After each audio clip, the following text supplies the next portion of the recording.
पूजनीय संत समाज, सज्जनों और देवियों,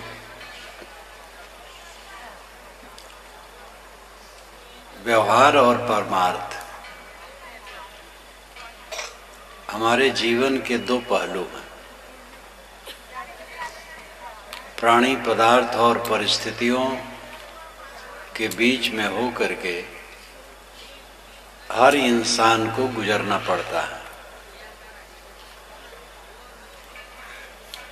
उनका बर्ताव ही व्यवहार कहलाता है। प्राणियों का बर्ताव, पदार्थों का बर्ताव, परिस्थितियों का बर्ताव। यहाँ पर जितने लोग बैठे हैं प्राणी हैं, और ये जो तना हुआ वस्त्र है, खंभे हैं, नीचे बिस्तर है, मंच है, ये सब पदार्थ है और इनकी विशेष अवस्था परिस्थिति है। जैसे अभी 3 घंटे के पहले यहाँ की परिस्थिति भिन्न थी, अब भिन्न है। 1 घंटा के बाद भिन्न हो जाएगा और कल इसकी परिस्थिति एकदम भिन्न हो जाएगी, सुनसान हो जाएगा। प्राणी पदार्थों की विशेष अवस्था को परिस्थिति कहते हैं। प्राणी चैतन्य है, पदार्थ अचैतन्य है, और दोनों की विशेष अवस्था परिस्थिति है। इसी में हो के आदमी गुजरता है।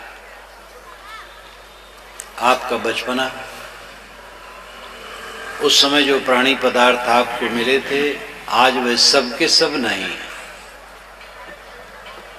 जवानी के मध्य में जो कुछ मिला था वो सब का सब आज नहीं।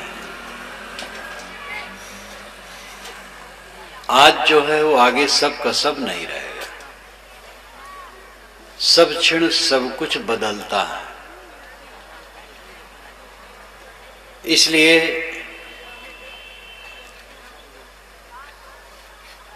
इन बदलते हुए दृश्यों में अपने मन को कहीं नहीं रमाना चाहिए, कहीं मोहग्रस्त नहीं होना चाहिए, विवेक पूर्वक काम करना चाहिए। प्राणियों में मनुष्य के अलावा जो प्राणी हैं उनका व्यवहार सरल है। हजारों बैल, हजारों घोड़े, हजारों गधे, हजारों हाथी, हजारों ऊंट आप पाल सकते हैं। आपके पास रहने की जगह, खाने का चारा, पीने का पानी होना चाहिए, फिर और कोई समस्या नहीं। बैल, घोड़े, गधे, ऊंट, खच्चर, ये सब कोई रागद्वेष नहीं करेंगे, लेकिन मनुष्य का एक बच्चा पाल के निभाना बहुत मुश्किल है। बहुत उफान शैतान वाला होता है। मनुष्य का तो छोटा बच्चा होता है, शिशु रो रो करके परेशान कर देता है, और जब जवान होता है तब तो उसकी कामनाएं इतनी लंबी लंबी होती हैं कि बड़ा मुश्किल है उसको रास्ते पर लाना।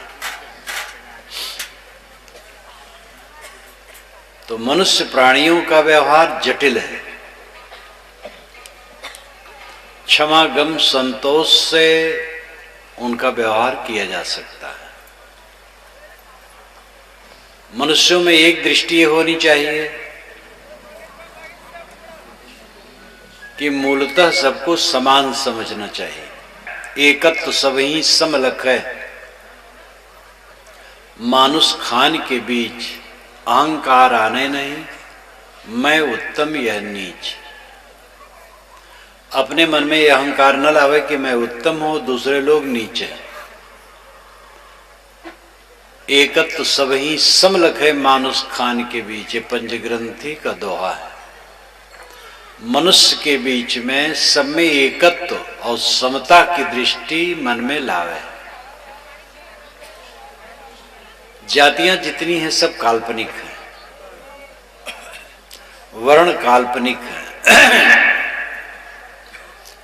जाति और वर्ण का अहंकार अज्ञान जनित है और हजारों वर्षों से ऐसा पाठ पढ़ा दिया गया है जो सबके दिमाग में घुसा है। अमुक वर्ण के लोग सबसे बड़े होते हैं, अमुक वर्ण के लोग छोटे। अमुक जात छोटी है, अमुक जात बड़ी। अमुक जात पावन है चाहे कुकर्म ही करे, और अमुक जात अपवित्र है चाहे कितना सुकर्म करे। ये सब उल्टी पलटी बातें पढ़ाते पढ़ाते सबके दिमाग में घुसी, और ये सब पूरा झूठ है। मनुष्य होना ही सबसे बड़ी बात है। मनुष्य फिर और क्या चाहिए। मनुष्य की एक जाति है, बैल की एक जाति है, घोड़े की एक जाति है, गधे की एक जाति है। आप कह सकते हैं कि घोड़े में बड़ा फर्क होता है, गाय में बड़ा फर्क होता है। एक गाय होती है 20 किलो दूध देती है, एक गाय होती है 1 पाव दूध देती है। ऐसे जातियां हैं। तो क्या मनुष्य जाति में कोई ऐसी जाति है जिसके घर की स्त्रियां 20 किलो दूध देती हों, और दूसरी जातियों में उनकी स्त्रियां 1 पाव दूध देती हों? ऐसा तो कहीं नहीं। इसलिए मनुष्य की एक जाति।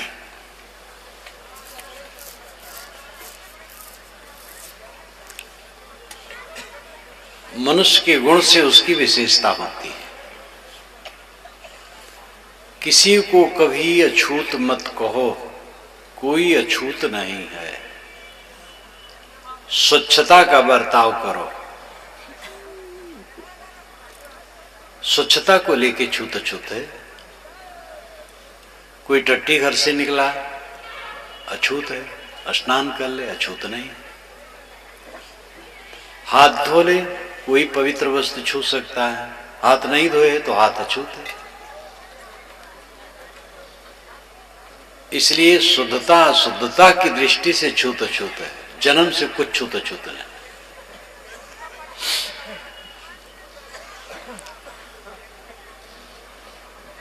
जो सांवला होता है वो शूद्र है, जो गोरा होता है वो ब्राह्मण है। तो शूद्र जिनको आप कहते हैं उनमें भी गोरा होते हैं। तो एक पंडित ने कहा वो ब्राह्मणों के अंश है। तो मैंने कहा ब्राह्मणों में जो काले होते हैं वो किन के अंश है? तो बेचारे वो बहुत लज्जित हुए। भगवान जितने हिंदू समाज में माने गए हैं सब सांवले हैं। विष्णु भगवान भी सांवले हैं, राम सांवले हैं, कृष्ण तो घन श्याम है, बहुत सांवले। तो विष्णु को, राम को, कृष्ण को क्या टाट के बाहर कर दिया जाए? उनको न माना जाए? वेदव्यास का एक नाम कृष्ण है, कृष्ण द्वैपायन। वो काले थे इसलिए कृष्ण कहा गया। द्वैपायन द्वीप में पैदा हुए, एक द्वीप जमुना नदी के एक बालू के रेत में उनकी मां कैवर्त कन्या थी, धीवरी कन्या, उसी ने बच्चा पैदा किया था। लेकिन वेदव्यास एक धीवरी का बच्चा, उसके शास्त्रों से पंडित लोग अपना व्यवसाय करते हैं।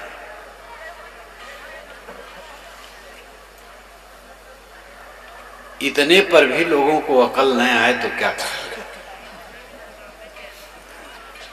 इसलिए मनुष्य पुरा काल में ऐसा नहीं था। चारों वेदों में अछूत नाम की चीज मुझे कहीं नहीं मिली, बल्कि ये लिखा है समानी प्रभा सौवर्ण भागा, ये अथर्ववेद का मंत्र है। हमारी प्रभा पौशाला एक हो, सौवर्ण भागा, हम एक साथ भोजन लें। मनुर्भव जनया दिव्यम जन्म, मनुष्य बनो और अच्छा जनसमाज पैदा करो। कबीर साहब को तो कहना ही क्या है, खुल करके फटकार, डर नाम की चीज नहीं। साहब डांटते हैं, पंडित देखो हृदय विचारी को पुरुषा को नारी,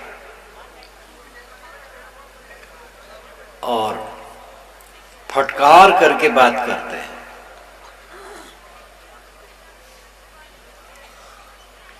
मनुष्य को मनुष्य की दृष्टि से देखो, जात पात की कल्पना छोड़ो, छुआछूत आचार के आधार पर मानो, और जन्म से कोई छूत नहीं। जिसका आचरण खराब है, खान पान खराब है, वस्त्र शरीर गंदे हैं, तो उसका व्यवहार कैसे लिया जाए? वो साफ सुथरा हो जाए, सभ्यता से रहे, आहार विहार पवित्र रखे, बस कोई हर्ज नहीं। एक मुस्लिम लड़का 20 बरस तक मेरे साथ रहा साधु रूप में, और मेरी रोटी बनाता था। आप लोग चाहे मुझे न छुए, कोई हर्ज नहीं, मैं चिंता नहीं करता, किसी डरता नहीं। मुस्लिम लड़का था, मेरी रोटी बनाता था। ईसाई लड़का 3.5 वर्षों तक रहा साधु रूप में मेरे पास, वो भी मेरी रोटी बनाता था। और हिंदू समाज के बच्चे तो सब ही है। इसलिए, और ये बात मैं खुल करके रखता था, आज भी खुल करके रखता हूं, छिपे उपे नहीं। लखनऊ की तरफ एक मेरा कार्यक्रम हुआ, तो सभी संत, पारखी संत खूब जुटे। तो मैंने कहा, हरिजन संत जिनको आप कहते हैं वे भी भंडारी हैं, और जिनको खाना हो खाएं, नहीं तो अलग भोजन बनाएं। मैंने कुछ कहा नहीं किसी को कि खाना पड़ेगा, मजबूर क्यों करें, मजबूर करने का भी अधिकार हमारा नहीं। मैंने कहा हरिजन संत भोजन बनाते हैं और उसी में मैं खाऊंगा, आप लोगों को न खाना हो तो अलग भोजन बनाइए। तो लोग कहे नहीं, जब आप खाएंगे तो हम लोग भी खाएंगे। ये 1986 की बात है। निर्भय होकर के कबीर साहब ने कहा, हम लोग भयभीत क्यों हो? आज से 550 वर्ष पूर्व उन्होंने डंके की चोट पर कहा, जो मैं जाने ताए में जानो, लोक वेद का कहा न मानो। जो मेरे सत्य को समझता है उसका मैं आदर करता हूं, और लोक वेद आड़े आए तो मैं नहीं मानता हूं। बिल्कुल निडर। ऐसे निर्भय कबीर का चेला होकर के भयभीत क्यों? इसलिए निर्भय रहो। हाँ, उद्दंडता ना करो, जो नहीं समझ पाता उससे झगड़ा ना करो, समझाने की चेष्टा करो। हिंदू समाज ने अपना बड़ा नुकसान किया, छूत छूत ऊंच नीच का रोग बढ़ाकर। वैसे सब में यह रोग है, मुसलमानों में है, ईसाइयों में है, सब में है, लेकिन हिंदुओं का रोग भयंकर है। इसलिए व्यवहार में एक प्रमुख मुद्दा है कि किसी मनुष्य से जात कभी पूछो ही ना। मैंने दिन में कहा था, आज अगर आप अंतर जाति शादी नहीं मानते हो तो लड़की लड़का शादी करना हो तो जात पूछ लो, और अंतर जाति शादी मानते हो तो न पूछो। मेरा उसमें कुछ पक्ष नहीं। फिर और समय पूछने की क्या जरूरत है? आपके 3 बच्चे हैं मानो, तो 3 बार पूछना पड़ेगा जीवन भर में, बस, बाकी नहीं पूछना पड़ेगा। और जात का भूत जिससे लगा है, रोज पूछते हैं तुम कौन जात का। मनुष्य को देख रहे हो। एक आदमी बैठा था, एक आया दूसरा, कहा भैया तुम किस जात के हो? तो हाँ, एक बैल बताता। तो उसने कहा ये कौन जात का है? कहे तो बैल है। कि बैल को आप पहचान पाए, मनुष्य को नहीं पहचान पाए। नीम को देख करके लोग जान लेते नीम है, कटहल को कटहल, आम को आम। मनुष्य को लोग नहीं पहचान पाते। मनुष्य को पहचान। मनुष्य से बड़ा कौन हो सकता है? भगवान मनुष्य के अलावा कहीं मिला है? मनुष्यों में ही अच्छे लोगों को लोग भगवान कह डाले। इसलिए साहब ने कहा, मानुष तेरा गुण बड़ा। अय मनुष्य, तुम्हारे सद्गुण बड़े। सम्मान सबको प्रिय है, किसी का अपमान मत करो। सबको आदर दो। सबके अंदर में राम बैठा है, ब्रह्म बैठा है, अल्लाह बैठा है, खुदा बैठा है। परमात्मा, खुदा, अल्लाह, देवी देवता कहाँ पाओगे? यही सब तो हैं जो बैठे हैं। ये उदार दृष्टि अपनाओ। कबीर जेती आत्मा तेते शालिग्राम। जितने आत्मा सब शालिग्राम भगवान है। उदार दृष्टि रखो, व्यवहार पवित्र रखो। जिस परिवार और समाज में रहते हो, मीठे वचन का प्रयोग करो सदैव। जिनसे मिलो, मीठे वचन का प्रयोग करो। कटु वचन कभी मत बोलो। मधुर वचन है औषधि, कटुक वचन है तीर। श्रवण द्वार है संचर है सालय सकल शरीर। मधुर वचन औषध के तुल्य है, कटु वचन तीर के समान है, जो कान से घुस करके पूरे शरीर को मथता है। आप अपने घर के व्यवहार को, परिवार और समाज के व्यवहार को कटु कह करके बिगाड़ते हैं। जब कटु भाषण आपको प्रिय नहीं है, कोई कटु आपको कहे तो आपको अच्छा नहीं लगे, तो आप दूसरे को कटु क्यों कहते हैं? व्यवहार पवित्र हुए बिना परमार्थ नहीं बनेगा। खेत को गोड़ जोत कर, खाद पानी डालकर, कमाई करके बीज डालने से फसल होती है। जहां आप बैठे यहां बीज डाल दे तो क्या मतलब है? कुछ मतलब नहीं। मन पवित्र नहीं, वाणी पवित्र नहीं, कर्म पवित्र नहीं, आहार विहार पवित्र नहीं, व्यवहार पवित्र नहीं, तो आध्यात्मिक लाभ कैसे होगा? पहले खेत की कमाई करो, तब बीज डालो। इसी प्रकार पहले अंतःकरण को शुद्ध करो, चित्त को निर्मल बनाओ, तब ज्ञान का बीज पड़ करके उसमें लहलहाएगा फसल के रूप में। और ये काम अपने परिवार से शुरू करो। जिस परिवार में आप रात दिन रह रहे हो, वहां मीठा बर्ताव करो। अपने परिवार में लोग मीठा बर्ताव नहीं करते। दूसरे से तो मीठा कर लेते, अपने से नहीं करते। दूसरे घर जाएंगे तो बड़ी खुशी से बात करेंगे, अपने घर में गंभीर बने रहेंगे, तनावग्रस्त। कारण यह है कि अपनी कामनाएं, अपना अहंकार, कामनाएं पूरी नहीं होती, अहंकार में ठेस लगती। अपने परिवार वालों से व्यवहार रहता है और दूसरे के व्यवहार हमें प्रतीत होते हैं कि हमारा अशुभ कर रहे हैं, हमारी अवहेलना कर रहे हैं, हमारी अवज्ञा कर रहे हैं, जो मैं चाहता हूं उसको पूरा नहीं होने दे रहे हैं।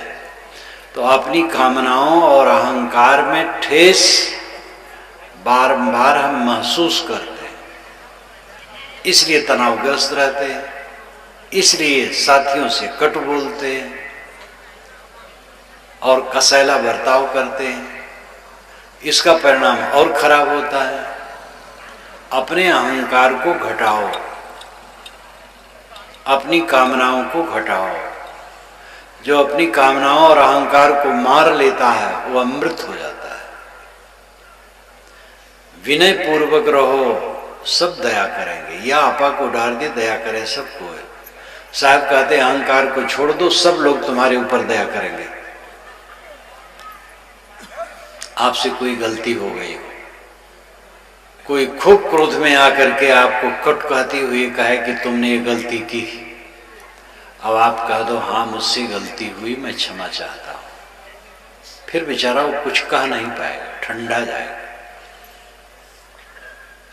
गलती को स्वीकार लेने पर फिर अगला आदमी कुछ भी नहीं कह पाएगा। कल्याण का रास्ता बड़ा सरल है, सह लो, किसी को सहाओ न, किसी के कट वचन सुन करके सह लो, दूसरे कट न करो। अपना कर्तव्य अदा करो, दूसरे के अधिकार की रक्षा करो, दूसरे के मन की बात जितना बन सके मान लो, अपनी बात जबरदस्ती किसी पर न ला लो। अपनी कामनाओं पर संयम करो, दूसरे की कामनाएं अगर उचित हैं तो उनमें बाधा न डालो। रहनी जिसे कहते हैं वो यही है, सुबह से शाम तक का सोचना, बोलना और करना, यही रहनी है। सोचना सही हो, बोलना सही हो, करना सही हो तो जीवन में मधु इकट्ठा हो जाएगा। सोचना खराब है, क्रोध, तामस, द्वेष, ईर्ष्या, अहंकार की आग भरी, और वाणी से कट कट निकलता है, और इंद्रियों के बर्ताव अशिष्ट, असभ्य, उद्दंडतापूर्ण, तो ये सब का परिणाम क्या होगा? अपना पूरा जीवन कसैला बनेगा। अंदर ही अंदर आदमी जलेगा, शांति नहीं पाएगा। तीर्थ में नहाओ मुक्ति मिल जाएगी, अमुक नाम जप लो मुक्ति मिल जाएगी, अमुक मंत्र का पाठ कर लो मुक्ति हो जाएगी, ये सब झूठी महिमाएं। तीर्थों में घूमना अच्छा है, अपने देश को उसका ज्ञान होगा।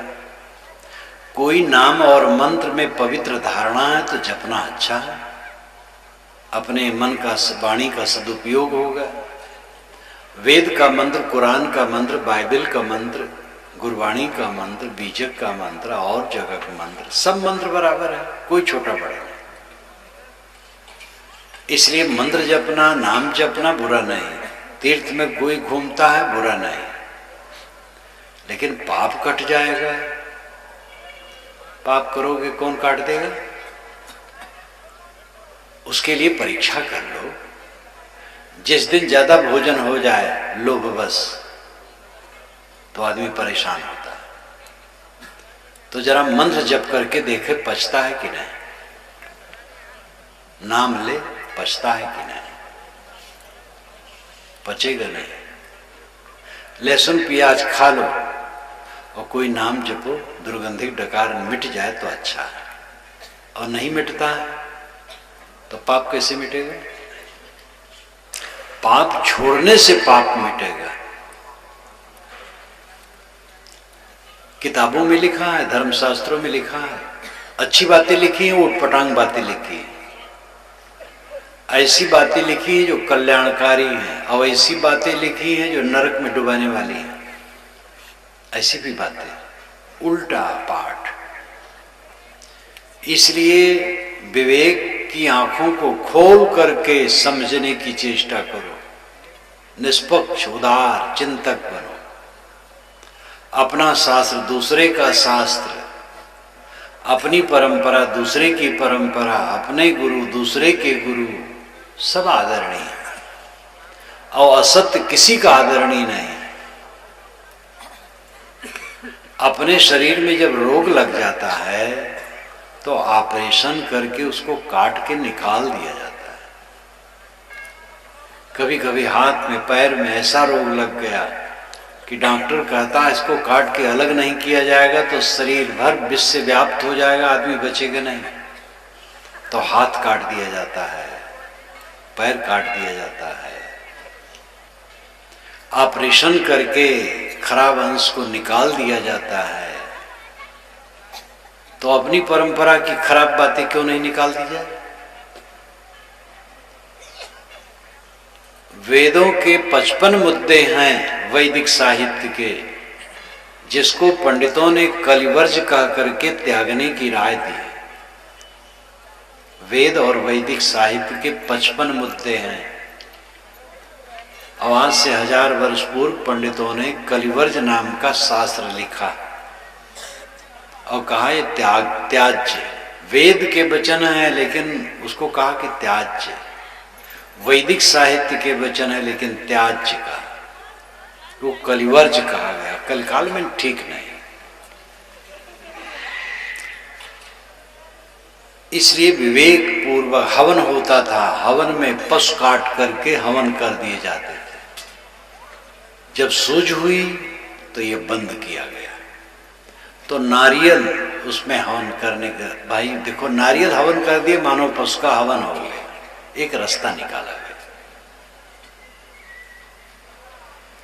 इलाहाबाद पत्र आया नेपाल के क्षेत्र से मेरे पास, बिहार और नेपाल के बीच से पत्र आया नवरात्र के पहले।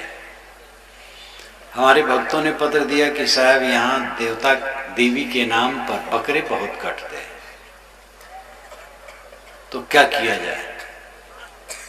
मैंने लिखा कि अहिंसात्मक आंदोलन करो, किसी को कटु न कहो, लेकिन ये आंदोलन करो कि भाई जीववध करना ठीक नहीं है। जिस मंदिर में बकरे कटते हैं उस पंडित का पत्र आया मेरे पास कि महाराज आपकी पुस्तकें मैं पढ़ता हूं, आपका कैसेट सुनता हूं, तो लगता है कि मैं पाप करता हूं, लेकिन डर लगता है अगर ये बकरे नहीं कटेंगे तो अशुभ न हो जाए। और पब्लिक भी सोचती है। और आपके प्रवचन और पुस्तकों से मैं प्रभावित हूँ। यहाँ कबीरपंथी खूब हैं, तो समय समय से जुलूस निकालते हैं कि देवी के नाम पर बकरा काटना बंद करो। तो हम लोगों को भी लगता ठीक कहते हैं। महाराज हमें ऐसा उपदेश कीजिए कि ये जीव हत्या बंद हो और हमें विश्वास हो कि ये जीव हत्या अगर नहीं होगी तो कोई हर्ज नहीं होगा। तो मैं दोनों को पत्र लिखा। मैंने कहा जीव हत्या ही पाप है, जीव हत्या ना होने से क्या हर्ज होगा। और डर है ना कि अगर देवी के नाम पर जीव हत्या नहीं करेंगे तो हमारे लड़के बच्चे मर जाएंगे। ये महाअंधविश्वास। भला कौन ऐसा ईश्वर और देवता है जो किसी प्राणी को छटपटाते देख करके खुश हो। एक सज्जन आदमी के सामने किसी प्राणी के गले पर कोई छुरी रेते तो उसको सहन नहीं होगा। या तो शक्ति होगी तो रोकेगा, नहीं तो वहां अलग चला जाएगा। ईश्वर या देवता वो कैसा है जो उसको खुश करने के लिए लोग प्राणियों की हत्या करते हैं। पागलपन। दोनों को पत्र लिखा। तो अंधविश्वास में जनता बहुत उलझी हुई है।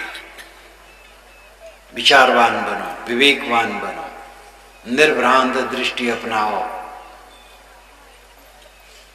सदाचार के पथ पर चलो। जीव अकेला है। जीव को ही आत्मा कहते हैं और अंततः वही परमात्मा है।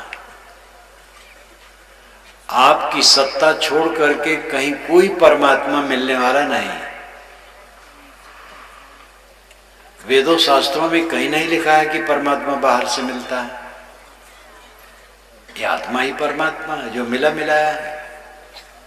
समझना है, रुकना है, ठहरना है, अपने आप में विश्राम पाना है। इसलिए परमात्मा के लिए भटको मत, कहीं बाहर से परमात्मा मिलेगा। एक सगुण भगवान, एक निर्गुण भगवान।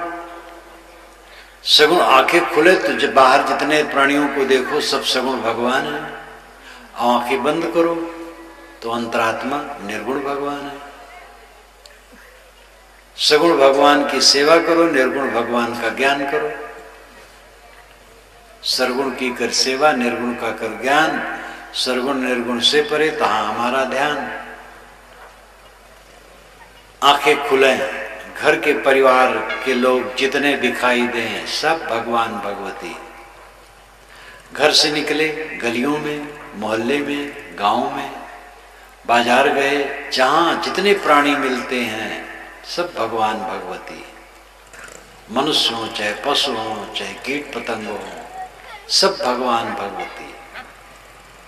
ये सगुण भगवान की भावना। हम मान लेते हैं पत्थर की मूर्ति या कागज का चित्र पूजना सगुण सेवा है। वो तो प्रतीक है। चित्र और मूर्ति प्रतीक है, चिन्ह है महापुरुषों का। असली सगुण भगवान ये चलते फिरते प्राणी हैं। और ऐसी दृष्टि जिसके चित्त में आ जाएगी वो कौन सा पाप करेगा। पाप का अर्थ ही है अपने इंद्रिय मन को उत्तेजित करना और दूसरे को पीड़ा देना। पाप की परिभाषा यही है। पहली बात है अपना मन उत्तेजित हुआ, इंद्रियां उत्तेजित हुई, ये पाप हो गया, इसे खलबली हो गई। फिर दूसरे को पीड़ा दी गई और पाप बढ़ गए। अपने मन इंद्रियों को उत्तेजित न करो, दूसरों को पीड़ा न दो, दूसरे का हक न मारो। यही पाप के रास्ते से हटना है। और जो आदमी अपनी मन इंद्रियों को चंचल नहीं करता और किसी को पीड़ा नहीं देता, उसकी इस दिव्य रहनी से धीरे धीरे जीवन अमृत होता चला जाता है, सुखी होता चला जाता है, शांत आत्मा, तृप्त आत्मा होता चला जाता है। और जो अपने मन इंद्रियों को जितना चंचल करेगा और दूसरों को पीड़ा देगा, उतना वो दुख पाएगा। उसका दुख छुड़ाने वाला कोई नहीं। लोग घूस दे करके काम करवाने की आदत रखते हैं, तो ईश्वर और देवता को भी घूस देने की बात रहती है। एक आदमी ने चोरी की, लाखों की संपत्ति लाया और 1000-2000 रुपए का कपड़ा, मिठाई, माला, फूल, पैसा लेके मंदिर में गया, चढ़ाया और रोने लगा, हे भगवान क्षमा कर दो। रोने लगा, खूब आंसू गिरा रहा है, भगवान क्षमा करो। भगवान कमीशन पाया, खुश हो गया और क्षमा कर दिया। घूस पा गया ना। ये जो घूसखोर हैं ये तो लंबा लंबा घूस लेते हैं। आज जहां मैं रहता हूं वो लड़का अखबार मेरे पास लाया, तो मुख पृष्ठ पर ही लिखा था सांसद लोगों ने घूस लिया, कोई 50,000, कोई 55,000, कोई कितना, वो सब गिना के रखा है। भाजपा वाले सांसद 6 हैं, कांग्रेस का 1 है, तो किनका 3 है। तो ये जो नेता वो भी थोड़ा थोड़ा है। 50-55 हजार नेताओं के लिए तो चटनी भर है, तो पता नहीं कितना लेते हैं। लेकिन ईश्वर बेचारा इतना भोला भाला है, उसको थोड़ा फूल वूल चढ़ा दो, मिठाई उठाई, कुछ पैसा, कपड़ा, बस खुश हो जाता है और पाप काट देता है। आपने अपने मन से ईश्वर गढ़ लिया और उसको चढ़ा करके पाप काटने का प्रपंच कर लिया और कुछ नहीं। असली ईश्वर क्षमा नहीं करेगा, असली ईश्वर घूस नहीं लेता है, वो प्रार्थना करने से खुश नहीं होता है। उसमें खुश होने और नाखुश होने का प्रसंग ही नहीं। वो ऑटोमेटिक यंत्र है, स्वचालित यंत्र है, जो करो सो भरो। वो है नियम, विश्वव्यापी नियम। ईश्वर क्या है? विश्वव्यापी नियम। नियम में कोई क्षमा नहीं है। व्यक्ति क्षमा करता है, नियम क्षमा नहीं करता है। किसी व्यक्ति को आपने गाली दी, वो व्यक्ति है, वो क्षमा कर सकता, न गाली दे। लेकिन आपने आग को छुआ तो आग क्षमा नहीं करेगी, वो व्यक्ति नहीं है। उसका स्वभाव है जलाना, वो जला देगी। पानी छुएंगे शीतल हो जाएंगे, इसलिए नियम में क्षमा नहीं है, व्यक्ति क्षमा करता है। और असली ईश्वर नियम है। जो ज्यादा भोजन करेगा उसी का पेट खराब होगा, चाहे साधु हो, चाहे गृहस्थ हो, चाहे स्त्री हो, चाहे पुरुष हो, चाहे हिंदू हो, चाहे मुसलमान हो।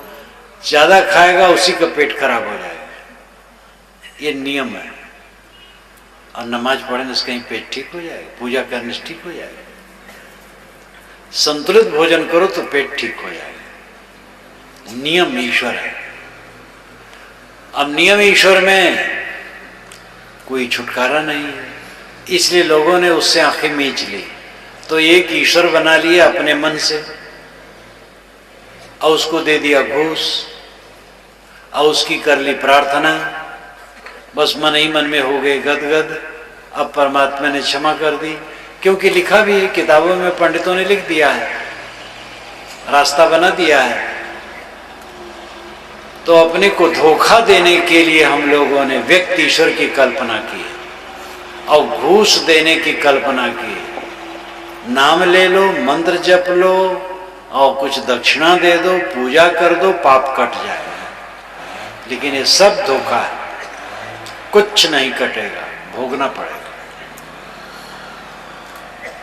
इसलिए सतत जागरूक हो जाओ। सबसे बड़ी पूजा है सुबह से शाम तक, जब तक नींद ना आए, अपने मन वाणी कर्मों की निगरानी करते रहो, अपने को देखते रहो कि मैं क्या कर रहा हूं, अपने को संभालो। ये सबसे बड़ी पूजा है। आज से ही संकल्प लो कि विनम्र रहोगे, किसी से कट नहीं बोलोगे, अहंकार नहीं करोगे।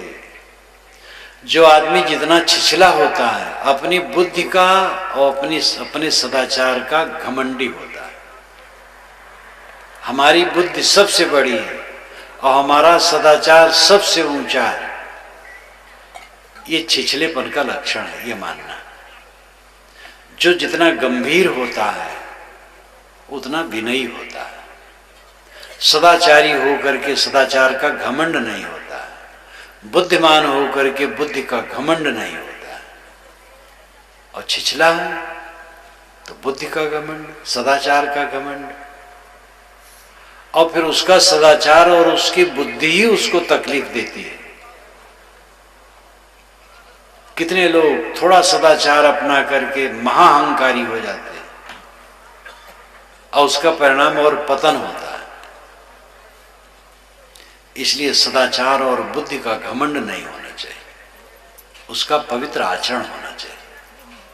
हमारे पास जो शक्ति है उस शक्ति का सही उपयोग है, अपने कल्याण के लिए उसका प्रयोग करें और दूसरी की सेवा में लगाए। ये पूरा संसार एक सहकारी समिति है। एक दूसरे के सहयोग से सबका जीवन चलता और कल्याण होता है। एक नवयुवक बाजार जाने लगा। उसका एक बच्चा था, छोटा था लेकिन बहुत मेधावी था। उसने कहा, पिताजी कहाँ जा रहे हो? कहे बाजार। कहे बाजार क्या चीज है? कहे चलो आज दिखा दे। चलो आज तुम्हें जलेबी खिलाएंगे। कहे जलेबी क्या चीज है? छोटे बच्चे तो क्या सब कुछ तो सीखते हैं। पिता ने कहा जलेबी वो चीज है जिसको लाखों लोग मिल के बनाते हैं। तो उसको बड़ा आश्चर्य हुआ। घर में माता अकेली ही रोटी बनाती है, आज ऐसी चीज खाऊंगे जिसको लाखों लोग बनाते हैं। तो लाख लोग वहां बैठे होंगे बनाते, वो भी देखूंगा। गया, बाजार में गया। पिता ने जलेबी एक छटाक खरीद करके दे दी। उसने कहा, पिताजी आप कहते थे लाखों लोग बनाते, एक आदमी छान रहा है।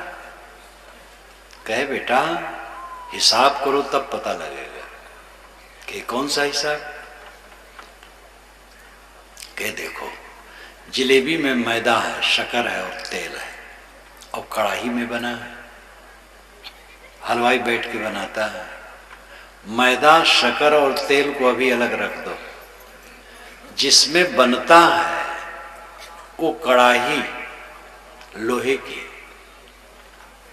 और लोहे की कढ़ाई के लिए किसी स्टील प्लांट में जाना पड़ेगा, जमशेदपुर, भिलाई या और जो कारखाने होते वहां। और वहां जा देखो कई किलोमीटर में वो सब स्टील प्लांट होता है, और वहां लोहा क्या बनेगा, वो तो कहीं दूर लोहा मिश्रित पर्वत होता है, वहां से खुदाई होकर के ट्रेन में भर के पत्थर आता है, तब गलता है, तब लोहा बनता है। कितने लोग वहां खोदते हैं, ट्रेन से वो ढोया जाता है। ट्रेन के डिब्बे कितने बने हैं, पटरियां बिछी, सड़कें बनी, कितने लोग बनाए हैं। कहा पिताजी समझ गया, ये जलेबी के पीछे लाखों लोगों के हाथ है। हम लोग जो कुछ भी अपने जीवन में उपयोग करते हैं, आध्यात्मिक आदि भौतिक रूप में सब कुछ के पीछे कितने लोगों का हाथ है। हमारा कल्याण होता है, कितने सदग्रंथ बने हैं, उनको हमने पढ़ा है। लेखक कौन कौन है, छापने वाले कौन है, उसकी स्याही बनाने वाले, कागज बनाने वाले, मशीन बनाने वाले, एक पतली सी किताब के पीछे कितने लोगों का हाथ है। ये सारा संसार हमारा उपकार कर रहा है, सारे संसार से हम उपकृत हैं। इसलिए हमें कुछ ऐसा करना चाहिए जो दूसरे के लिए मंगल कर हो, तभी हम विरल होंगे। हम भी सेवा करें समाज की। शक्ति का अच्छा उपयोग यही है, अपने कल्याण में लगाओ और दूसरे के कल्याण में लगाओ।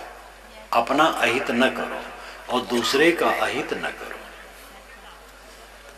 अपने मन को, अपनी वाणी को, अपनी इंद्रियों को संयम में रखो, जितना बन सके, जितना संभव हो।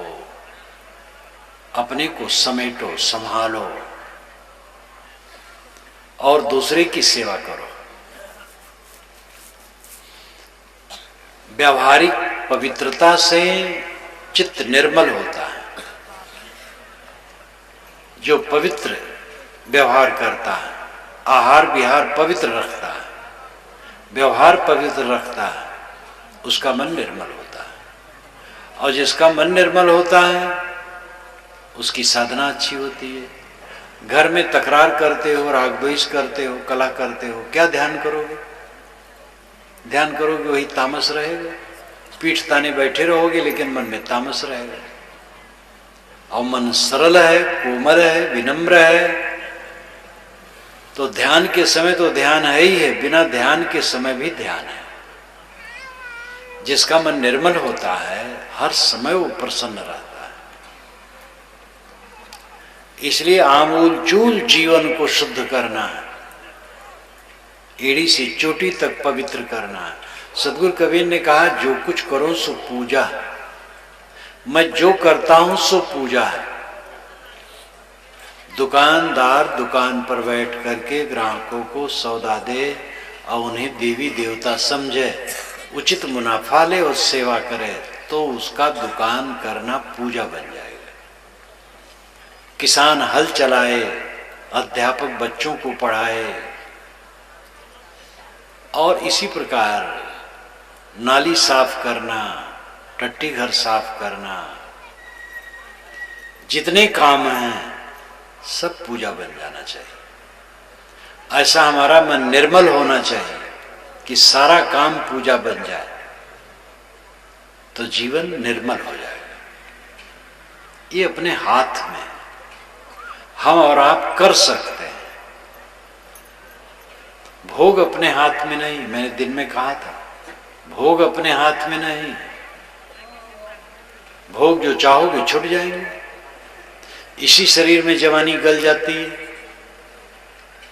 कुछ नहीं रह जाता है। कौन सी वस्तु अपने साथ में है? लेकिन कल्याण करना सरल है, उसमें अपने को निखारना, सुधारना और अपने बस में है। अपनी बुराई को छोड़ने में क्या कठिनता है? दूसरे की वस्तु पाने में कठिनता है, और दूसरे की वस्तु मिलेगी खत्म हो जाएगी। अपनी वस्तु ही स्थिर है। लौकिक दृष्टि से जो अपनी वस्तु मानी जाती है वो भी स्थिर नहीं है। अपनी वस्तु क्या है? आत्मा। आत्मा ही अपना है। इसलिए साहब ने कहा है, जो चाहो निज तत्व को शब्द ही ले हो परख। अगर निज तत्व चाहते हो तो शब्दों को परख लो। निज तत्व, आत्म तत्व, अपने आत्मा को पहचानो, आत्मा में शांति पाओ। ये जीवन का सच्चा आनंद है। ये सब बुद्धि बनेगी संतों की संगत में, सेवा में, स्वाध्याय में, साधना में, अध्ययन में, मनन में। सुबह शाम समय निकाल करके अकेले में बैठो, अपने गुण दोषों पर सोचो, दोषों को घटाओ, सद्गुणों को बढ़ाओ। जब ऐसी चेष्टा करोगे तब ऐसी बुद्धि बनेगी। नहीं तो सुबह से शाम तक खुराफात खुराफात खुराफात, दुनिया भर का प्रपंच। अपने को संभाल नहीं पाते हैं। राग द्वेष कलह कल्पना में समय बीतता है। पढ़े लिखे लोगों का सुबह अखबार और रात में टीवी। जो दुनिया भर का प्रपंच दिन भर किए सो किए, सुबह ही अखबार से प्रपंच दिमाग में भर लिए और रात में खा पी करके टीवी के सामने बैठ गए, वो प्रपंच भर रहे हैं। अखबारबाजी और टीवी बाजी छोड़ो, अकेले में बैठ करके अध्ययन मनन चिंतन पर जोर दो, आचरण की पवित्रता पर जोर दो, आत्म परिष्कार, आत्म शुद्धि करने की आवश्यकता है। ये मानव जीवन की सफलता इसी में है। कमाना, खाना, संतान पैदा करना, ये संसारी धंधा है। ये जीवन की सफलता नहीं। कमाना मजबूरी है, खाना मजबूरी है। बिना कमाए क्या खाओगे? और बिना खाए चलेगा नहीं। लेकिन कमा खा करके क्या करना चाहिए? कमाते क्यों हैं? खाने के लिए खाते क्यों हैं? जीने के लिए जीते क्यों हैं? इसका पता नहीं। क्या जीवन है? कमाओ खाने के लिए, खाओ जीने के लिए, और जियो आत्म शुद्ध के लिए, आत्म कल्याण के लिए। इस पर बारंबार चिंतन मनन करने की जरूरत है। अवसर निकालो, रोज अवसर निकालो, अकेले में बैठो, ज्ञान के ग्रंथ पढ़ो।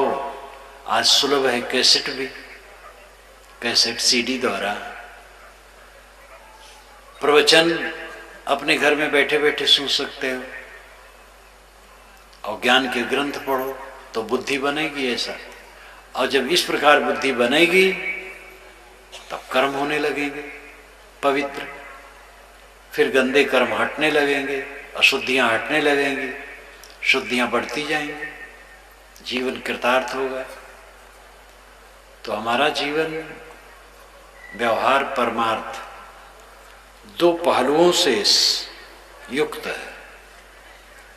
प्राणी पदार्थ परिस्थितियों का व्यवहार है, उसमें विवेक पूर्वक करो। परमार्थ सत्य है, आत्मा है। जब व्यवहार पवित्र होगा तो मन निर्मल होगा। निर्मल मन में आत्मज्ञान होगा और ज्ञान द्वारा ध्यान, समाधि, ये सब सफल होंगे और चित्त में शांति आएगी। जिसके चित्त में शांति है उसको निर्भयता है, सच्चा सुख है। यही जीवन का फल है। इसी के साथ मैं अपनी वाणी को विराम